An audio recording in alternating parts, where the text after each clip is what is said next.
사랑하는 성도 여러분, 반갑습니다.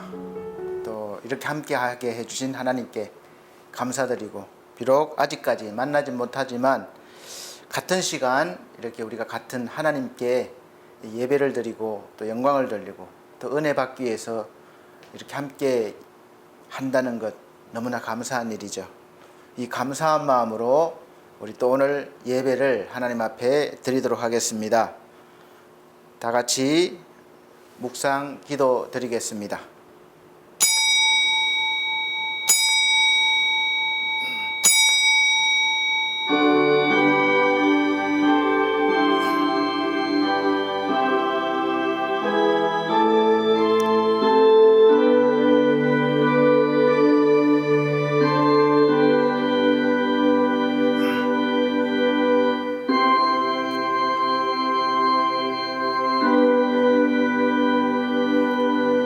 주께서는 무소불능하시오며 무슨 경영이든지 못 이루실 것이 없는 줄 아오니 무지한 말로 이치를 가려우는 자가 누구니이까. 내가 스스로 깨달을 수 없는 일을 말하였고 스스로 알 수 없고 헤아리기 어려운 일을 말하였나이다. 내가 말하겠사오니 주여 들으시고 내가 주께 묻겠사오니 주여 내게 알게 하옵소서. 내가 주께 대하여 귀로 듣기만 하였었더니 이제는 눈으로 주를 배움나이다. 아멘. 네, 다같이 찬송가 25장입니다. 새 찬송가는 다같이 25장 찬송 드리겠습니다.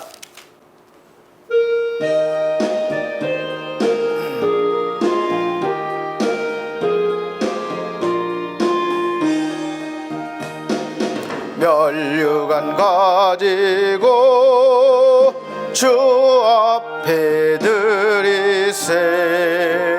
저 천사 기쁜 노래가 온 땅에 퍼지네.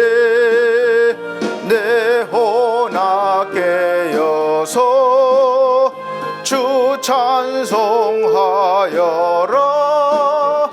온 백성 죄를 속하신 만왕의 왕일세.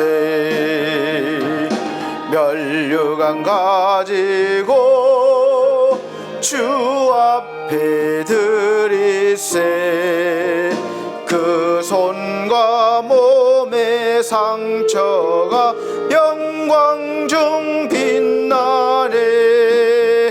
하늘의 천사도 그 영광 보고서 하늘의 의미 알고자 흠모하도다.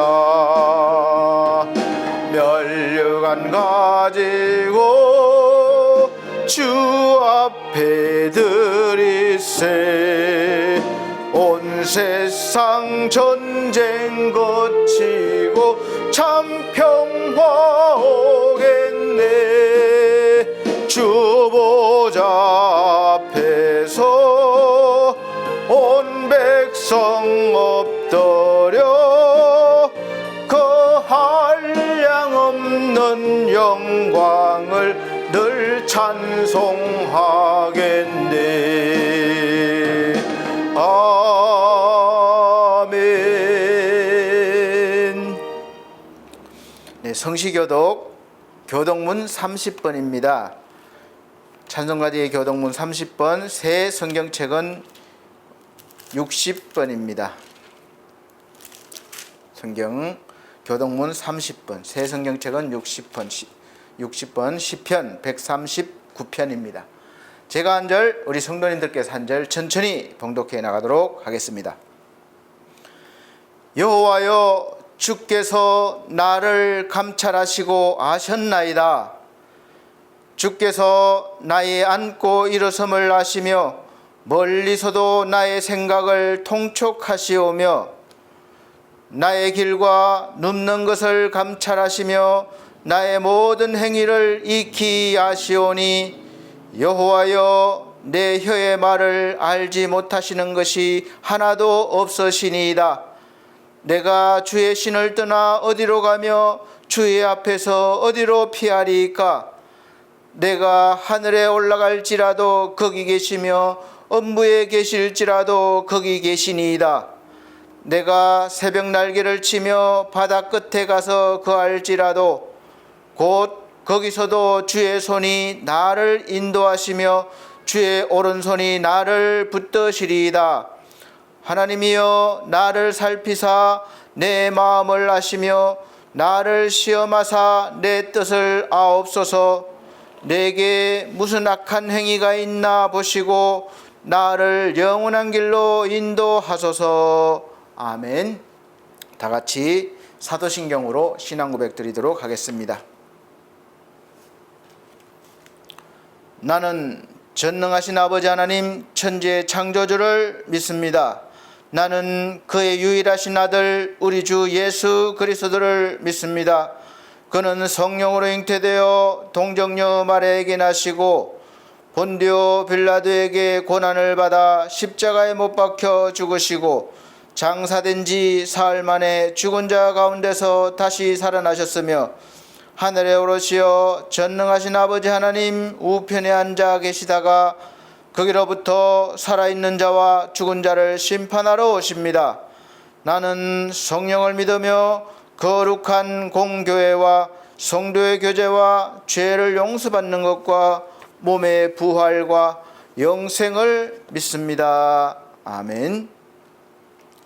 네, 다 같이 찬송가 379장, 새 찬송가는 204장입니다. 379장, 새 찬송가는 204장 다 같이 찬송 드린 후에 유미연 사모님 기도해 주시도록 하겠습니다.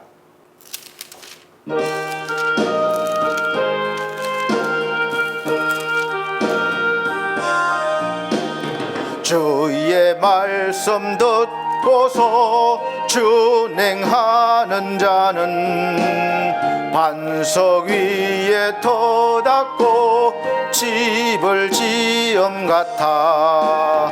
비가 오고 물나며 바람 부딪혀도 반석 위에 세운 집 넘어지지 않네.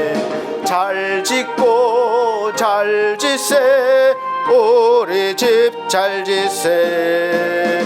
만세 반석 위에다 우리 집 잘 짓세. 주의 말씀 듣고도 팽치 않는 자는 모래 위에 터닫고 집을 지음 같아. 비가 오고 물나며 바람 부딪힐 때 모래 위에 세운 집 크게 무너지네. 잘 짓고 잘 짓세 우리 집 잘 짓세. 만세 반석 위에다 우리 집 잘 짓세. 세상 모든 사람들 집을 짓는 자니 반석 위가 아니면 모래 위에 짓네. 오래 거저 오셔서 지은 상을 줄 때 세운 공력 따라서 영영 상벌 주리. 잘 짓고 잘 짓세 우리 집 잘 짓세. 만세 반석 위에다 우리 집 잘 짓세. 아멘. 다 같이 기도 드리도록 하겠습니다. 살아계신 하나님 아버지, 혹독했던 삼복더위를 지나 가을이란 자리에 양보를 하고 9월이라는 풍성한 계절을 가을을 맞아 그동안 지쳐있던 몸과 마음을 위로해 주시고 새로운 활기를 얻을 수 있도록 저희의 발걸음을 주님 앞에 인도해 주시는 주님께 감사, 찬송, 영광 돌립니다. 사랑의 주님, 주님의 핏값으로 귀한 제단을 세우셨으니 이제 이 제단을 통하여 우리가 주님을 경외하고 이웃과 형제 자매를 세우시는 성도라는 이름이 부끄럽지 않는 경건한 제단으로 세우셔서 어떤 자리에서 무엇을 하든 주님께서 주시는 지혜로 주님의 선하신 뜻을 의로우심을 나타내는 귀한 제단 되게 하옵소서. 하나님 아버지, 아직도 계속되는 코로나의 위협 속에서 우리가 지혜롭게 살아가길 원합니다. 예배의 자리가 어디든 우리에게 복 주시길 원하시는 하나님, 하나님의 은혜를 사모합니다. 예배하는 모든 성도들에게 성령의 충만함을 주시고 쇠약해진 우리의 몸과 영혼이 소생함을 얻게 하시고 우리가 두려움 없이 자유롭게 오갈 수 있는 그날이 하루속히 하루빨리 오며 하나님을 예배함에 두려움이 없도록 하시고 우리의 생명과 축복을 주시는 주님, 주님의 권능이 임하사 주님의 말씀을 대언하시는 목사님을 축복하시고 영육 강건함을 채워주셔서 언제나 저희 심령 깊이 뿌리내릴 귀한 말씀으로 성령 충만함을 주시고 말씀의 씨앗이 우리 심령에 새로운 싹이 틔우고 알찬 열매를 맺게 하옵소서. 주님의 말씀이 선포될 때마다 우리의 심령이 새롭게 변화되어 헌신과 순종을 다짐하는 귀한 시간 되게 하옵소서. 오늘도 우리의 기도 가운데 함께 하신 하나님께 감사드리며 우리를 사랑하신 예수 그리스도 이름으로 기도합니다. 아멘.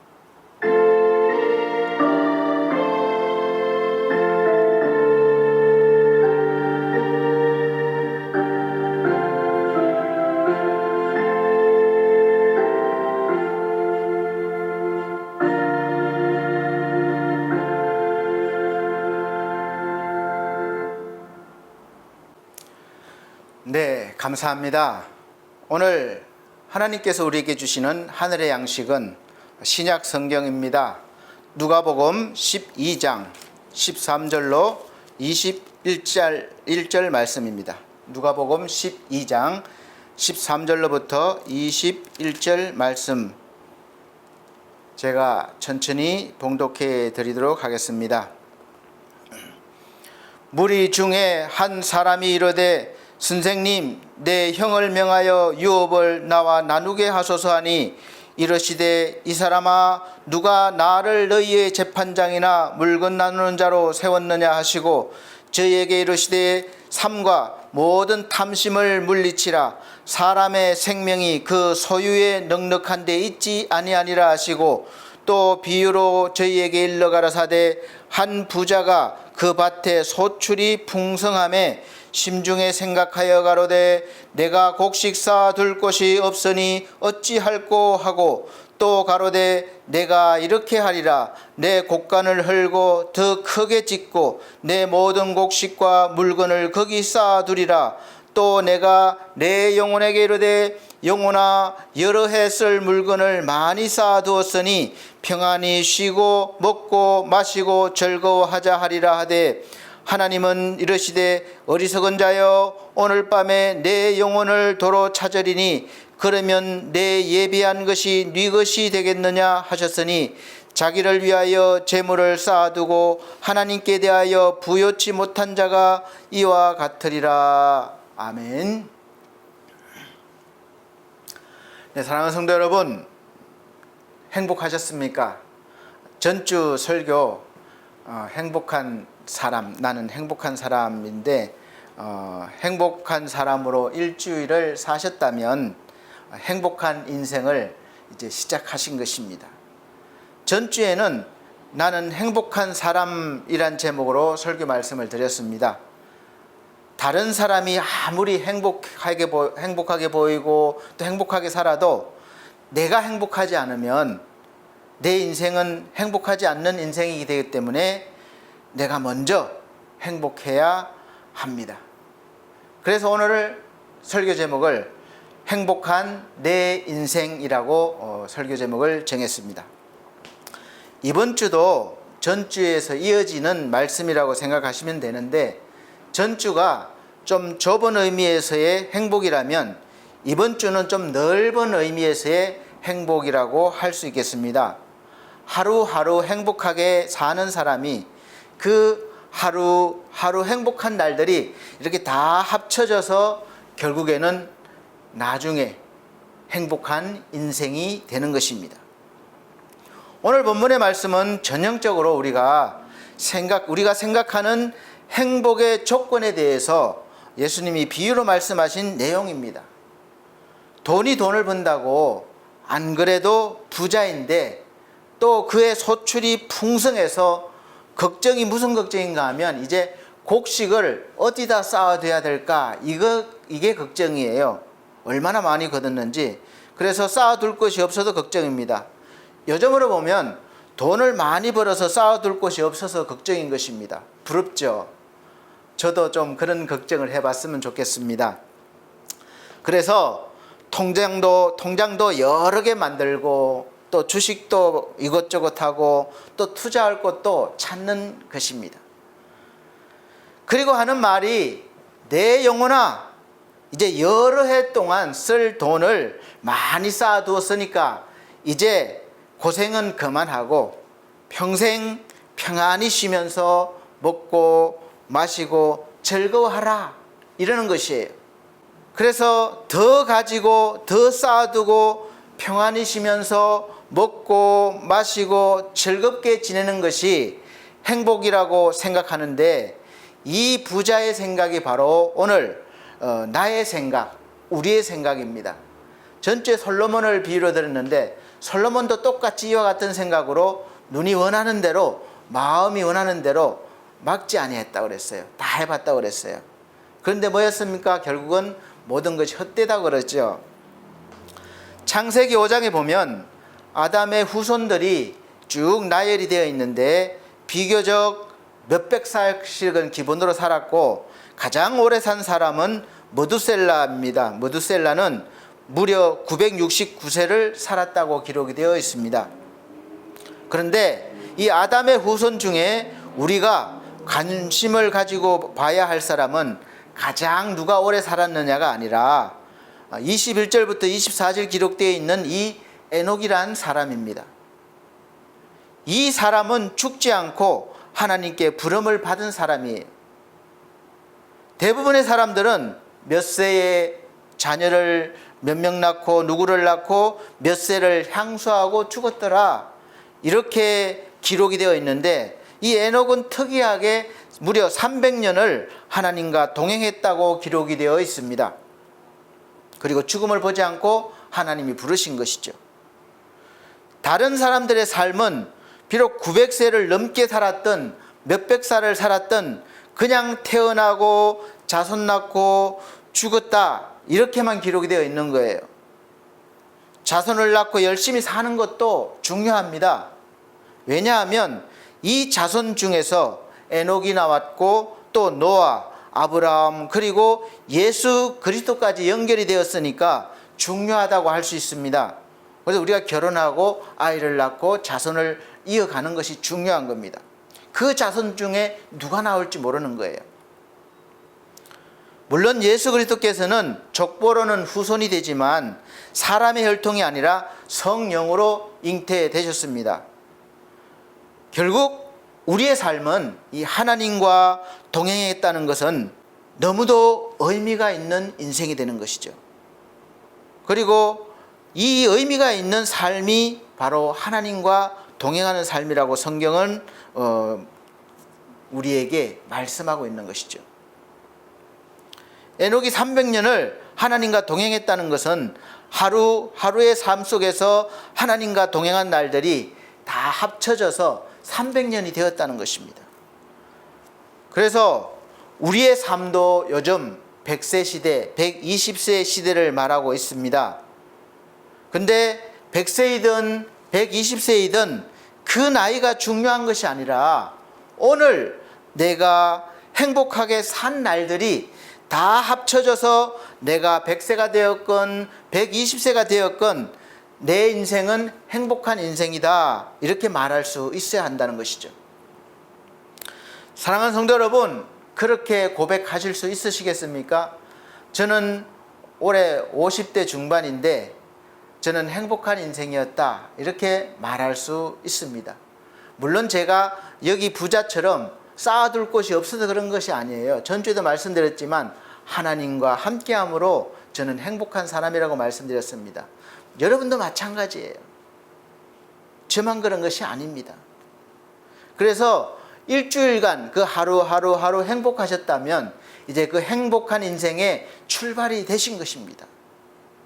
이제 쭉 이어가시면 되는 거예요.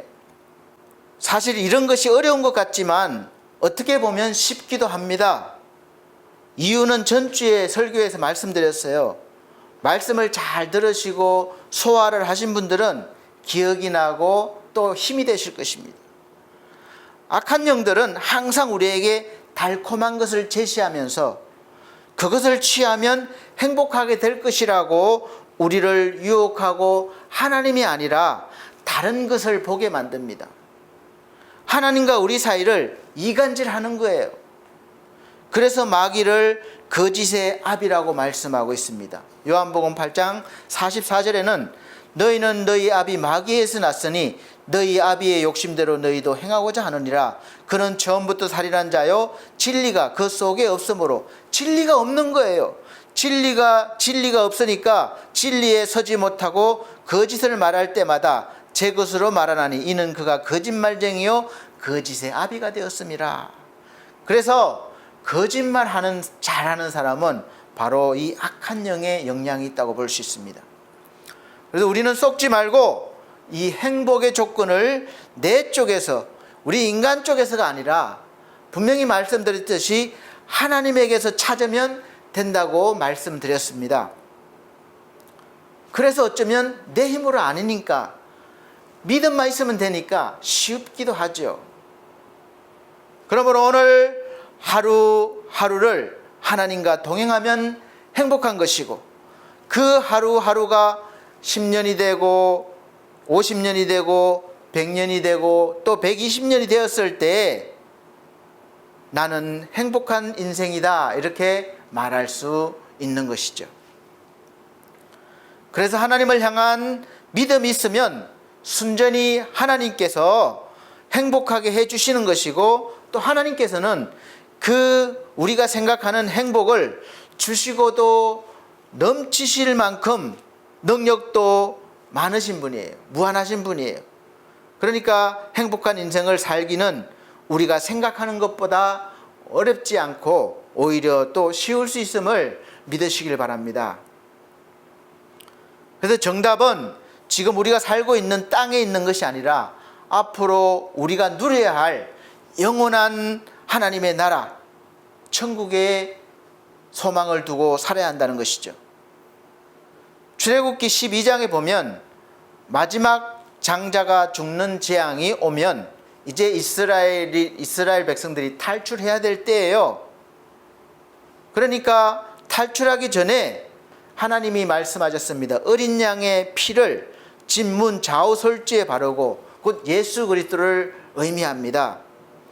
그리고 어린 양의 고기를 구워 먹을 때 누룩 없는 빵과 썬 나물을 먹는데, 그냥 편안하게 먹는 것이 아니라 허리띠를 띠고 신발을 신고 손에 지팡이를 잡고 급히 먹으라고 해서 급히 뒤돌아보지 말고 빨리 나가야 된다는 것이죠. 미련 두지 말라는 거예요. 하나님께서는 이스라엘 백성들이 이 세상 나라에 미련을 두지 않게 하시려고 애굽을 탈출할 때 급하게 나오게 하셨습니다. 아마 미리 계획을 세우고 준비해서 탈출을 하려고 하면 탈출을 할 수 없기 때문에 그렇습니다. 애굽에서 급히 나오면서 탈출해야 되기 때문에 짐을 최소한으로 줄여갖고, 내 아파트 팔아야 되는데 좀 기다려주세요, 그렇게 할 수가 없는 거예요. 빵도 누룩을 넣고 발효해서 오랜 시간 동안 맛있게 만들어서 먹을 수가 없었습니다. 그러니까 누룩 없이 딱딱한 빵을 빨리 먹어야 되는 거예요. 애굽에 미련을 두지 말아야 합니다. 하나님이 가라 하면 빨리 떠나야 되는 거예요. 행복한 인생의 비결은 미래를 준비할 때는 마치 우리가 영원히 살 것처럼 계획을 세우고 그렇게 열심히 살면서 한편으로는 오늘 내가 생을 다하든지 아니면 지구가 멸망하고 이 우주가 멸망하고 내일이 없는 것처럼 오늘 하루하루 최선을 다하면서 살고 오늘 나에게 주어진 시간과 또 사랑하는 사람, 물질, 일들을 최대한 누리며 감사하면서 살아야 할 것입니다. 그럴 때 이 하루하루의 삶이 행복한 날들로 가득 채워지면서 나중에는 행복한 인생이 되는 것입니다. 임계점이란 말이 있습니다. 물이 99도까지는 아무 그냥 김만 좀 나고 별로 이렇게 끓는 것 같지가 않아요. 그런데 100도가 되기 시작하면서부터 막 끓기 시작하는데 그 시점을 임계점이라고 합니다. 우리 삶에도 임계점이 있습니다. 첫째는 자연의 임계점이에요. 전주에도 말씀드렸지만 지구온난화의 마지막 임계점을 과학자들은 이 지구온도가 1.5도 높아질 때를 말합니다.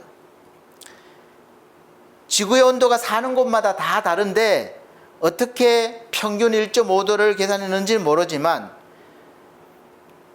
현재보다 어쨌든 1.5도가 높아지면 물이 끓듯이 이제 인간의 힘으로는 막을 수가 없이 지구가 뜨거워진다고 합니다. 그리고 세계적으로 이 활화산이 많은데 지구 종말을 이야기할 때 과학자들이 슈퍼화산이 폭발하는 것도 원인 중에 하나라고 이야기하는 것을 프로그램에서 봤습니다.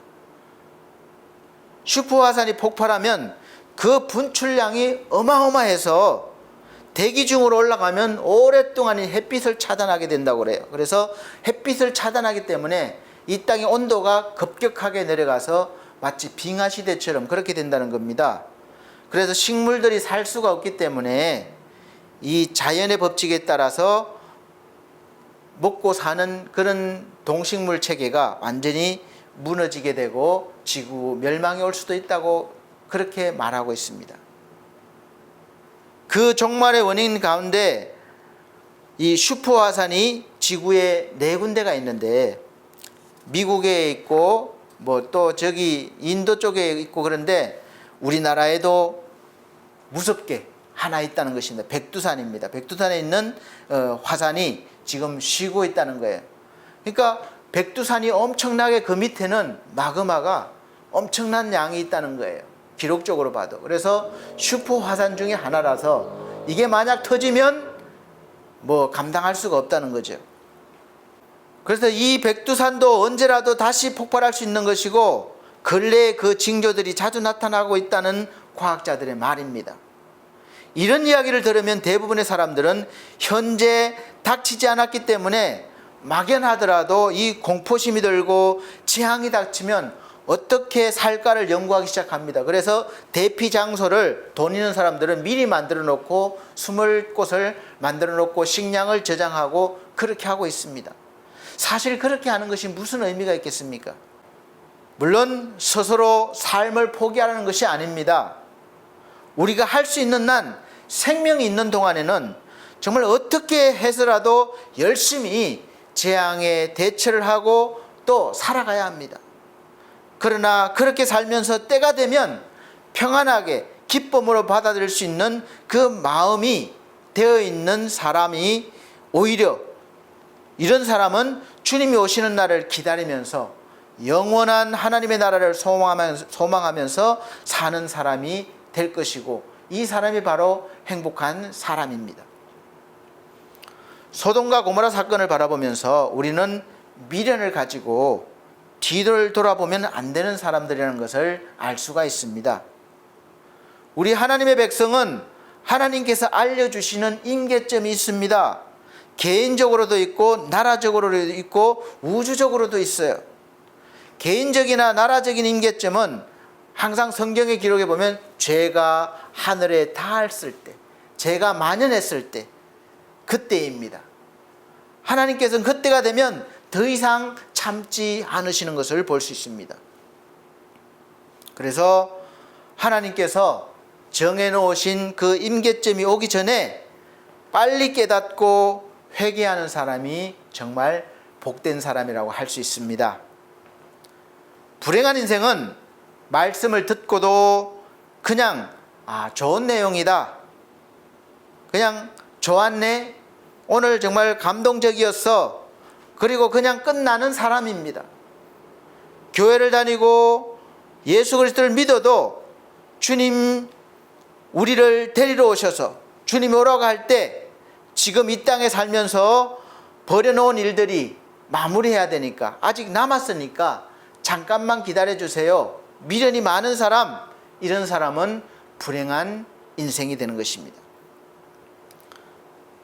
반대로 말씀을 듣고 설교를 들을 때 완벽하지는 않지만 그래도 말씀대로 설교를 듣고 깨닫고 은혜 받은 대로 살려고 하는 사람은 행복한 사람이 될 것이고 이미 행복한 사람입니다.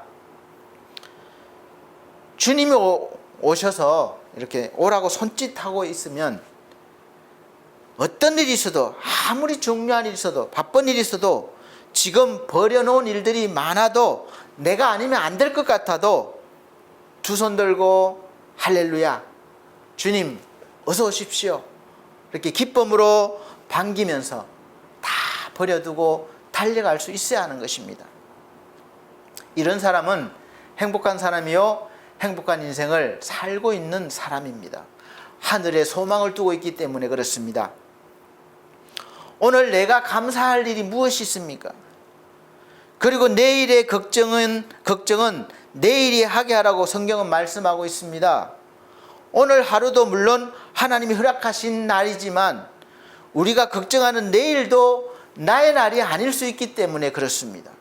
미리 걱정하지 말라는 거죠. 하나님 손에 내일이 있다는 것입니다. 그래서 하나님께서 약속하신 말씀이 있습니다. 하나님께서 사랑하시는 자에게는 잠을 주신다고 그랬습니다.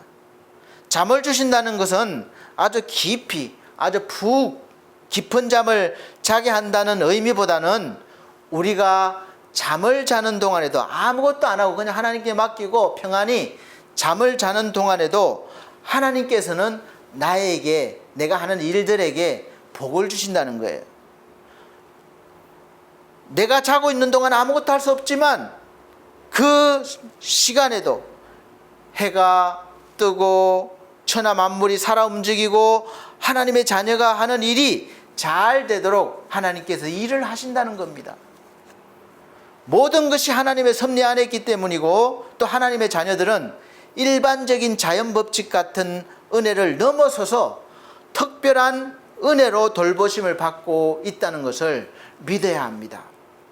믿어지십니까? 사람이 가장 행복한 순간은 걱정, 근심이 없을 때라고 봅니다. 그럼 어떻게 하면 걱정, 근심이 없겠습니까?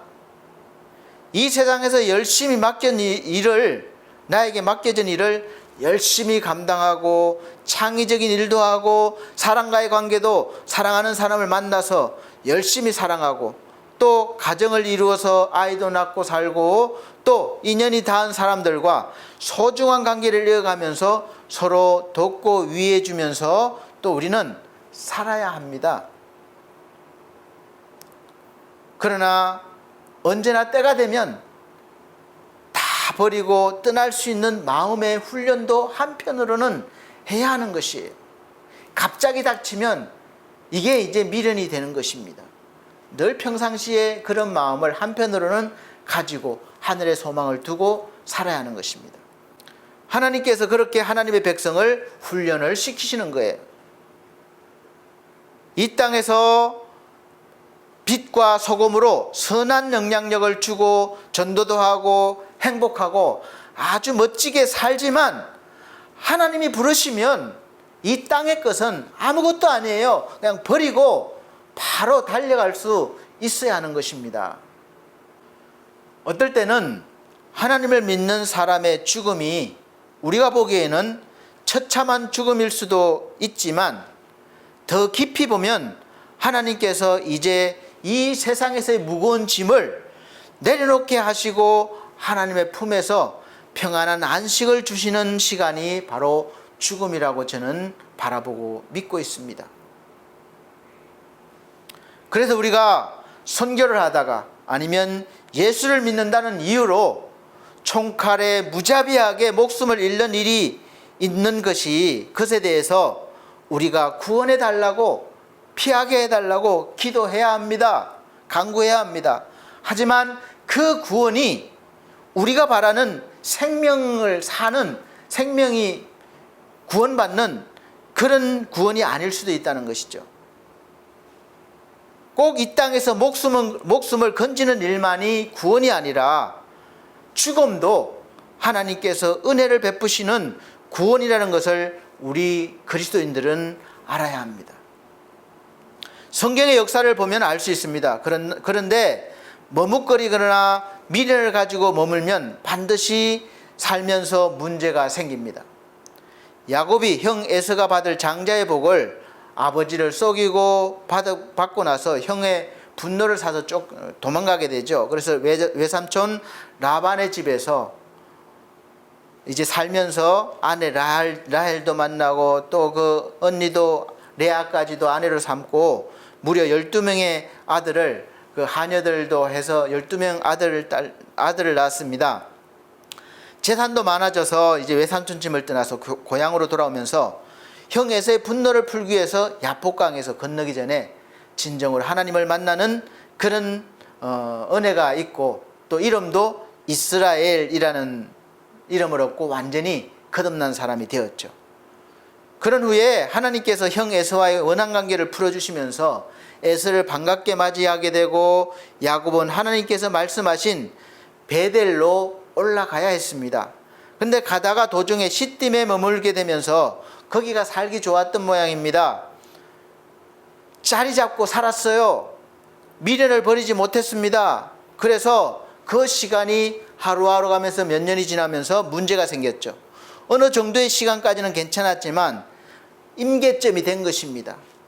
머무는 시간이 길어지면서 이제 딸 디나가 그곳 문화와 관습에 자연스럽게 스며들면서 구경을 갔다가 그 족장의 아들에게 강간을 당하게 되고, 야곱의 아들들이 본래는 이제 이방인과 혼인을 하지 못하지만 야곱은 하나님의 백성은 이방인과 결혼을 못해요. 그런데 이제 원수를 갚기 위해서 속이고 혼인을 시키겠다고 속이고 이제 할례를 받게 했습니다. 그런 뒤 할례를 받고 나서 그들이 아파서 움직이지 못할 때 이 야곱의 아들들이 칼을 들고 기습해서 다 남자들은 죽였습니다. 그러니까 큰 사건이 벌어진 것이죠. 그들과 동맹관계에 있거나 우호적으로 지냈던 다른 민족들이 이제 그 사실을 알게 되면 이 야곱의 가족들을 다 죽이려고 할 것입니다. 가족이 몰살당할 수가 있습니다. 그런 사건이 생긴 것이죠. 그래서 그때서야 이제 다 버리고 베델로 올라가는 것입니다. 우리가 세상이 살기 좋다고 끝까지 머무르려고 하면 안 됩니다. 이 세상은 우리가 잠깐 있다가 떠나야 될 그런 나그네 길에 있는 것입니다. 소돔과 고모라가 멸망할 때 롯의 아내와 딸 둘을 천사들이 대피를 시키면서 절대로 뒤를 돌아보지 말라고 했는데, 롯의 아내는 비록 죄악의 도시였지만 뭔가 미련이 남았는 모양이에요. 그래서 미련이 남아서 천사의 경고를 무시하고 뒤를 돌아보다가 소금기둥이 되고 말았습니다. 그래서 이 행복의 비결은 이 땅에 미련을 가지지 말고 하늘의 소망을 두어야 한다는 것이죠. 세상에 살지만 언제나 하나님을 바라보면서 주님을 마음에 모신 사람은 기쁨으로 주를 언제라도 맞이할 수 있는 그 행복한 사람이요, 또 행복한 인생을 살 수가 있습니다. 그리고 그 행복함으로 우리의 가정과 또 주위, 또 이 사회를, 나라를 변화시킬 수 있음을 믿으시길 바랍니다. 우리는 그런 존재예요. 그런 존재를 하나님이 부르셨습니다. 우리가 지금 만연해 있는 행복에 대한 그런 사회적인 구조와 가치관을 우리 그리스도인들이 비록 적은 수이지만 충분히 바꿔줄 수가 있습니다. 보통 우리는 자기가 원하는 삶을 살면서 행복하다고 생각하면 자기가 잘 살아와서 그렇다고 믿고, 그렇지 못한 삶을 산다고 생각하면 대체적으로 보면 이 사회적인 구조가 잘못되었고 또 제도가 잘못되었다는 거 이렇게 믿고 사회적으로 또 제도적으로 이렇게 그 원망을 하거나 그 탓을 돌립니다. 사실 문제는 구조적이나 제도 탓도 있지만 우리 인간 본질의 문제가 있는 거예요. 철학적으로 인간의 본질을 이야기하면 끝이 없을 것입니다. 학자들도 많습니다. 그러나 성경에서는 분명하게 말씀하고 있습니다. 인간 본질의 문제는 바로 이 죄라는 거예요. 죄라는 것은 그 속에 하나님이 계시지 않다는 것입니다. 그래서 하나님이 함께 계시지 않는 사람은 결국은 행복한 삶을 살 수가 없는 거예요. 구조적으로가 또 제도가 문제가 아니라 하나님이 없기 때문에 행복한 삶을 살 수가 없다는 것입니다. 그럼 하나님을 믿으면서 왜 행복하지 못하냐? 믿음이 적은 것이겠죠. 그래서 이렇게 신앙생활을 하는 것입니다. 우리 인간 문명이 눈부시게 발전한 것은 우리 내면에 있는 욕망 때문이에요. 욕망은 분명히 우리를 더 발전시키는 동력을 제공합니다. 무엇을 갖고 싶으면 그 갖기 위해서 노력하고 연구하고 하는 것이죠. 그래서 욕망을 이루기 위해서 연구하고 노력하고 투자하기 때문에 발전할 수밖에 없습니다. 성취욕도 있겠죠. 그러나 그 욕망은 어디에서 옵니까? 쉽게 생각해 보면 답이 나옵니다. 남과 이 비교해서 욕망이 생깁니다.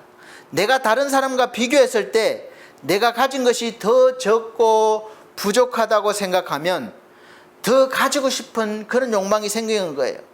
더 능력을 가져서 그 비교한 사람보다 더 많이 가지고 더 뛰어나고 싶은 것이죠. 개인과 개인도 그렇고 사회와 사회도 나라와 나라도 마찬가지입니다. 그래서 경쟁이 생기고 또 발전해 나가는 것입니다. 그러나 항상 남과 비교해서 다른 것과 비교해서 이 욕망이 생기기 때문에 결코 성취욕은 있을지 모르지만 결코 행복할 수는 없습니다. 만족은 잠시뿐이고 언제나 열등감과 교만으로 사는 인생이 됩니다. 이쯤이면 되겠지 하는 브레이크가 없어요. 뒤에서 계속 쫓아오기 때문에 나도 앞으로 계속 나가야 합니다. 핸드폰만 하더라도 그렇지 않습니까?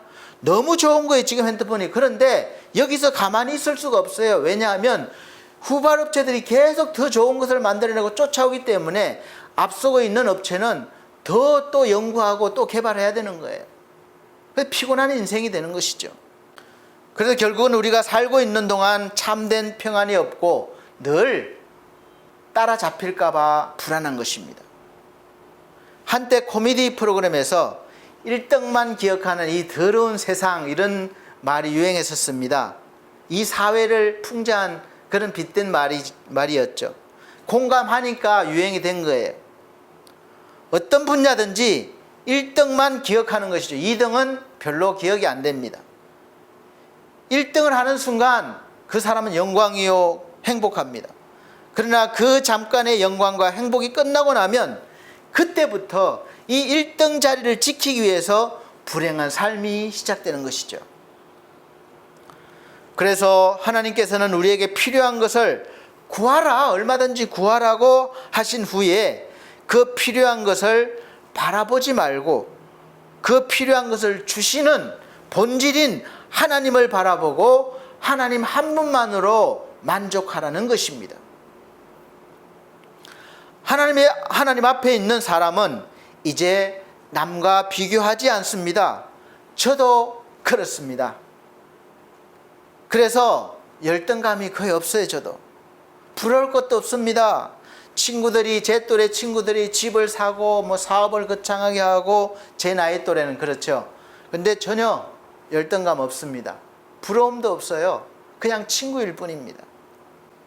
그냥 오늘 나에게 주신 모든 것이 감사하고 또 행복한 거예요. 사랑하는 아내와 또 부모님이 계시고 또 자녀들이 있고, 물론 우리가 막 쌓아두고 더 많이 가진 것은 아닙니다. 그러나 저는 하나님이 계시기 때문에 행복한 사람이고 또 행복한 인생을 살고 있다고 늘 이렇게 말씀드릴 수가 있습니다. 그래서 저의 행복의 비결은 남과 비교하지 않아요. 그 어떤 것과도 비교하지 않아요. 늘 저는 하나님 앞에 있습니다. 그래서 하나님 앞에 있기 때문에 저는 늘 하나님이 주시는 은혜로 살기 때문에 행복한 사람이 되는 것입니다. 비결은 그거예요. 하나님 앞에 있는 사람은 이제 남과 비교하지 않습니다. 그래서 열등감도 없고 부러울 것도 없습니다. 오늘 나에게 주신 모든 것이 그래서 감사하고 또 행복한 것이 됩니다. 이 땅에서 하나님께서 나에게 할 일을 주셨고 또 하게 하신다는 것에 감사하고 행복합니다. 여러 가지 부족한 게 많지만 여전히 하나님께서 내 편이 되어주시고 나를 사랑해 주시고 나에게 할 일을 주셨기 때문에 그렇습니다. 사람은 할 일이 있고 일을 할 때 뭔가 보람이 있고 또 행복을 느끼게 됩니다. 자가용을 요즘 많이 타고 다니는데 자동으로 잠기기도 하고 열리는 리모컨이 있죠. 그런데 아무리 좋은 자가용이라도 내가 가지고 있는 이 리모컨과 주파수가 맞아야 내가 눌렀을 때 아니면 옆에 그냥 갔을 때 깜빡이면서 잠긴 키가 열리고 내가 운행할 수가 있습니다. 아무리 좋은 자가용이라도 내 리모컨과 주파수가 맞지 않으면 옆에 가서 아무리 눌러도 반응이 없어요. 우리가 하나님 앞에서도 마찬가지입니다. 세상에서 내가 나를 위하여 아무리 좋은 업적을 이루었고 남들이 부러워할 만한 그런 사업과 모든 것을 대성공을 이루었다고 해도 하나님께서 원하시거나 맡기신 일이 아니면 주파수가 맞지 않으면 하나님 앞에서 아무 소용이 없게 되는 것이죠.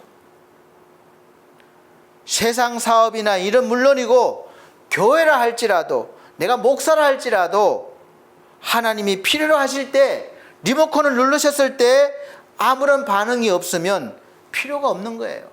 그것을 우리가 늘 알고 있어야 합니다. 저도 알고 보면 좀 고집도 세고 무서운 사람입니다. 왜 무서운가 하면 이 교회 목사로서 저희 교회 직분자들이 있는데 가족 목회지만 권사님도 계시고 또 안수 집사님도 계시고 또 있습니다. 직분자들이 있는데 몇 명 되지는 않죠. 가족 목회니까.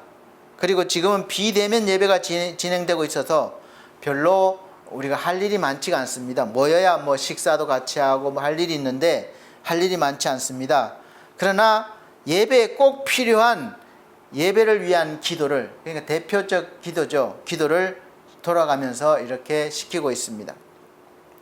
사실 교회 목사가 직분자들이나 성도들에게 직접 대놓고 잘못해서나 좀 어긋날 때 직접 대놓고 건면하거나 말을 하면 그 말 잘 듣고 소화시켜서 성장하시는 분들이 사실은 많지가 않습니다. 그래서 늘 고민이 많아요. 더구나 저는 가족으로 묶여 있어도 더 그렇습니다. 그래서 저는 어느 정도 참고 두고 보다가 일을 시키지 않습니다. 더 이상. 그래서 제가 무서운 사람이에요. 목사가 교회를 위해서 시키는 일은 결국 하나님의 일입니다. 제 개인적인 욕심을 위해서 시키지 않아요. 그리고 대신 기도합니다. 시키지 않는 대신에 기도하고 있어요. 일이 없을 때 맡겨졌던 자신의 일이 얼마나 소중한지 깨닫게 해달라는 것입니다. 또 깨달으라는 것이에요. 요즘 장수 시대가 되다 보니까 퇴직하고도 한창 일할 나이고 또 사실 고급 인력인데 경험도 풍부하고 고급 인력인데도 써주는 데가 없으니까 참 불행합니다. 그래서 집에만 있어서 하루 세 끼 밥을 다 차려줘야 하니까 삼식이란 말도 생긴 것 같습니다. 그리고 가정불화가 그때부터 생기는 이유가 남편이 회사에 나갈 때는 보이지 않던 것들이 집에만 있으니까 이제 아내가 하는 일이 하나씩 하나씩 보이고 못마땅한 것도 많습니다. 그러다 보니까 잔소리를 하게 되는 거예요. 또 아내는 이제 나이 좀 먹어서 좀 자유로워지나 했는데 남편이 집에 있으니까 밖에 나가지도 못하고 밥을 차려줘야 되니까 또 자꾸 잔소리까지 하니까 이제 더 이상 참지 못하는 것이죠. 그래서 화가 나는 겁니다. 남편은 남편대로 내가 평생 일을 하다가 좀 이제 나이가 들어서 좀 쉬나 했더니 할 일 없다고 눈치나 주고 대접을 해주지 않는 거예요. 그러니까 참 힘듭니다. 그래서 서로 갈등이 생기고 싸움이 잦아지게 되고 또 이혼하기에는 애들 때문에 좀 그렇고 그러니까 요즘 졸혼도 많이 생기고 있습니다. 이혼은 안 하고 따로 사는 거예요. 각방 쓰는 거예요. 행복한 인생입니까? 행복하지 않겠죠. 그래서 우리 인생은 죽을 때까지 할 일이 있어야 합니다. 그리고 우리 인생에서 무슨 일이 있더라도 확실한 내 편이 있을 때 행복한 인생이 되는 겁니다.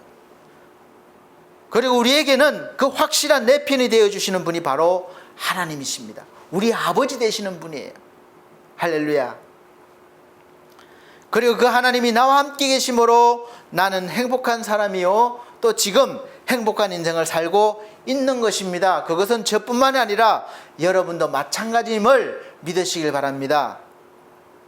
우리가 나이가 적거나 많거나 우리 생명이 다하는 날까지 하나님께서는 우리에게 할 일을 주셨습니다.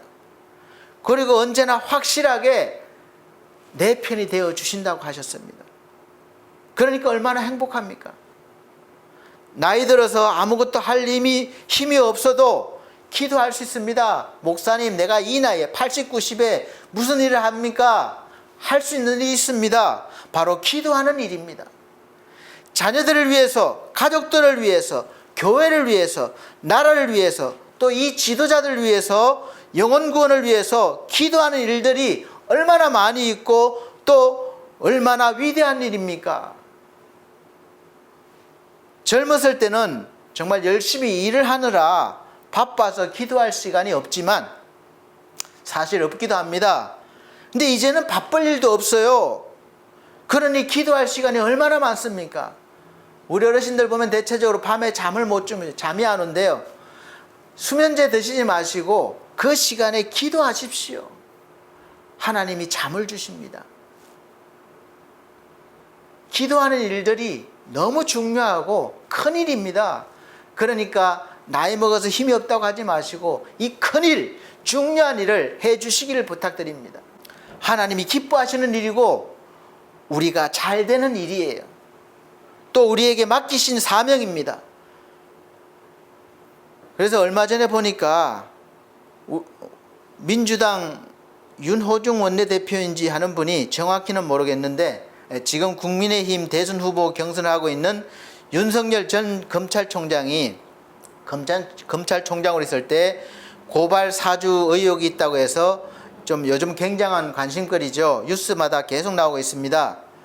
그러다 보니까 이분이 성격이 좀 이렇게 확 가는 성격이에요. 아직 뭐 정치가 초단인지는 그래서 모르겠지만 그러니까 자기를 빨리 국회로 불러서 이렇게 해달라, 불러달라, 그래 해명하겠다는 것이죠. 의혹만 제기하지 말고 확실한 증거를 내놔라. 내가 해명하겠다 이거죠. 그러니까 이분이 하는 말이 그렇게 보채지 않아도 때가 되면 부른다 그런 말을 하더라고요. 우리 어르신들 하나님 나 좀 데려가세요 하지 마시고 하나님이 때가 되면 다 부르십니다.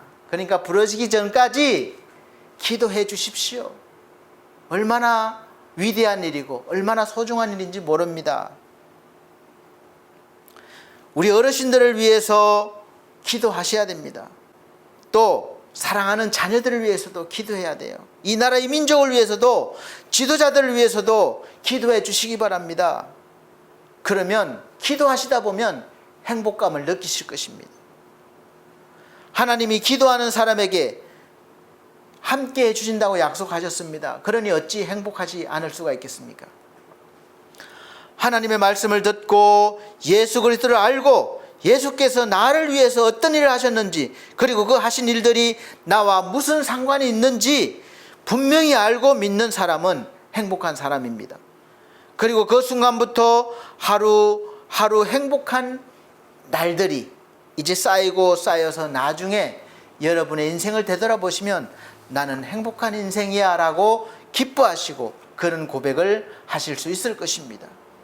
사랑하는 성도 여러분, 올해 우리 반석교회 표가 주와 동행입니다. 주와 동행하신다고 느껴지십니까? 여러분의 편이 되어 주셔서 지금 여러분 옆에 함께 동행해 가고 계시는 주님이 느껴지십니까? 한번 느껴보십시오. 그럼 저절로 평안하고 힘이 되고 행복해지실 것입니다. 이 행복한 하루하루가 쌓이면 우리 성도님들의 인생은 행복한 인생이 되시는 것입니다. 모두 다 이런 행복한 인생을 사시길, 그리고 행복한 내 인생이 되시기를 예수 그리스도로 축복합니다. 기도하시겠습니다. 우리 하나님 감사합니다. 하나님께서 이미 우리에게 복된 인생을 살게 하셨습니다. 우리가 말씀을 통해서, 기도를 통해서 확신하게 하시고 깨닫게 하시고 힘을 얻어서 그런 인생을 살 수 있게 하여 주시옵소서. 나만 행복한 것이 아니라 내 가족, 또 내 주위 사람들, 이 나라의 백성이 모두가 행복한 가치관으로 바뀌게 하시고 주를 바라보며 하나님만이 행복임을 우리가 전하게 하여 주옵소서. 감사합니다. 예수 그리스도 이름으로 기도합나이다. 아멘. 네, 감사합니다. 찬송가 544장, 새 찬송가 492장 다 함께 찬송 드리시면서 준비하신 예물 하나님 앞에 드리도록 하겠습니다. 544장 새 찬송가는 492장입니다.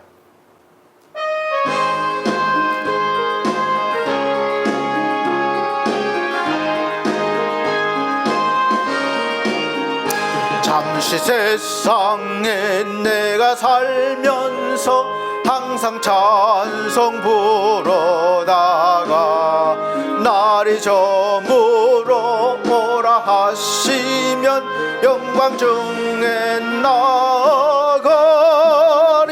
열린 천국 문 내가 들어가 세상 짐을 내려놓고 빛난 면류관 받아 쓰고서 주와 함께 다스리리. 눈물 골짜기 더듬으면서 나의 갈 길 다 간 후에 주의 품 안에 내가 안기어 영원토록 살래로다. 열린 천국 문 내가 들어가 세상 짐을 내려놓고 빛난 면류관 받아 쓰고서 주와 함께 다스리리. 나의 가는 길 멀고 험하며 산은 높고 고른 깊어 고난 나의 몸 쉴 곳 없어도 복된 날이 밝아오리. 열린 천국 문 내가 들어가 세상 짐을 내려놓고 빛난 면류관 받아 쓰고서 주와 함께 다스리리. 한숨 가시고 죽음 없는 날 사모하며 기다리니 내가 거리던 주를 배울 때 나의 기쁨 넘치리라. 열린 천국 문 내가 들어가 세상 짐을 내려놓고 빛난 면류관 받아 쓰고서 주와 함께 다스리리. 아멘. 다 같이 기도 드리도록 하겠습니다. 하나님 감사합니다. 이 세상의 것에 미련을 두지 않는 믿음의 고백으로 11조예물을 드리며 또 감사예물 드립니다. 모든 것이 하나님의 은혜임을, 또 우리의 참된 행복은 오직 주님밖에 없음을 고백드립니다. 우리 하나님, 주님 일 감당하면서 세상 일 열심히 하면서 우리가 복음을 전하며 또 하나님이 부르실 때에 할렐루야 기쁨으로 달려갈 수 있는 그런 마음과 믿음의 자세로 살아갈 수 있도록 은혜 베풀어 주시옵소서. 믿음을 더하여 주시옵소서. 우리가 그렇게 살면서 우리 사랑하는 가족과 또 우리 주위 모든 친분 있는 분들과 이 나라 이 백성을 구원으로 이끌 수 있도록 도와주옵소서. 함께 하심을 감사드리며 귀한 손길들 복에 복을 더하여 주시옵소서. 예수 그리스도 이름으로 축복하고 기도함나이다. 아멘.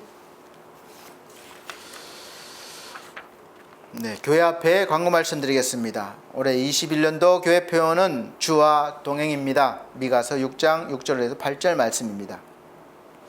안타깝게도 매주 주일 오전 11시 예배를 여전히 영상으로 예배를 드리고 있습니다. 비록 한 곳에 모이지 못하지만 계신 곳에서 신령과 진정으로 예배를 드려주시기를 부탁드리고, 그리고 지금은 믿음이 다져지는 시대인 것 같습니다. 여러 가지 이유가 있겠지만 개인적으로 신앙훈련을 열심히 하셔야 합니다. 믿음을 지키셔야 합니다. 그래야 우리 자녀들에게도 복음을 또 이렇게 전할 수가 있고 기도해 줄 수가 있어요. 그래서 열심히 나름대로 훈련하시고 또 예배도 잘 드려주시길 바랍니다. 세 번째, 성도들의 가정과 직장과 사업을 위해서 기도해 주시고, 몸이 연약한 성도들, 또 건강회복과 믿음 약한 우리 성도들 영혼 건강회복을 위해서 기도해 주시기 바랍니다. 네 번째, 날씨가 많이 선선해졌고 또 이제 추석이 다가오고 있습니다. 지금부터 추석 준비를 잘 하시길 바랍니다. 또 추석 때 오히려 가족들 간의 사이가 안 좋아지는 경우도 있으니까 또 마음을 단단히 은혜로 채우시고 또 복된 명절 맞이할 수 있는 준비를 믿음으로 잘 하시길 바랍니다. 다섯 번째, 코로나 바이러스 감염 예방을 위해서 청결, 소독, 마스크 착용, 거리 두기, 백신 접종 잘 해주시기를 부탁드립니다. 네, 다 같이 결단의 찬송 61장, 새 찬송은 54장입니다. 다 같이 찬송 드리시고 축도로 예배를 마치도록 하겠습니다.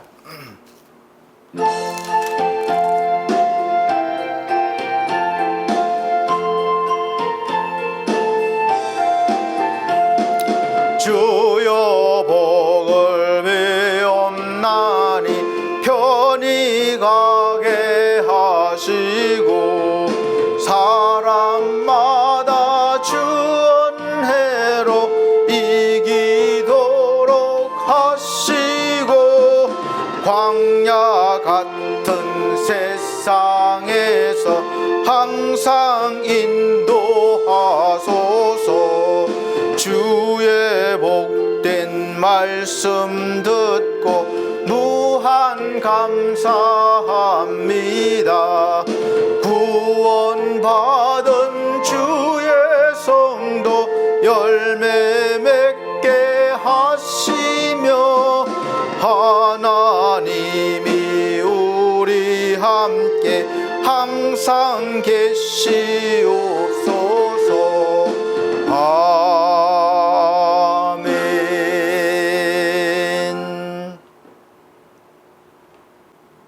사랑과 은혜가 풍성하셔서 언제나 우리와 함께 하시면서 복된 인생, 행복한 인생을 살게 해주시는 우리 아버지 하나님께 모든 영광을 돌려드립니다. 우리 하나님, 오늘 말씀을 듣고 이미 우리는 행복한 사람이요 행복한 인생을 살고 있음을 알았습니다. 날마다 믿음의 고백을 드릴 수 있도록 우리를 붙잡아 주시옵소서. 아무리 악한 영들이, 환경이 우리를 무너뜨리려고 유혹할지라도 흔들림 없이 하나님 한 분만을 바라보며 나아갈 수 있게 해주시고, 오직 모든 복은 하나님께로만 옴을 우리가 확신하며 따를 수 있게 하여 주시옵소서. 또 이 어려운 시대에 우리가 그 복의 근원이신 하나님을 증거할 수 있도록 해주시고, 날마다 우리의 믿음을 지켜나가게 하여 주시옵소서. 이제는 우리 주 예수 그리스도의 은혜와 하나님의 크신 사랑과 성령님의 감화 감동 교통하신 은혜가 오늘부터 믿음으로 굳게 서서 하나님만을 바라보며 행복한 인생을 살기로 다짐하는 사랑하는 성도들 머리 위에, 이 나라의 민족 위에 지금으로부터 영원토록 함께 계실지어다. 아멘.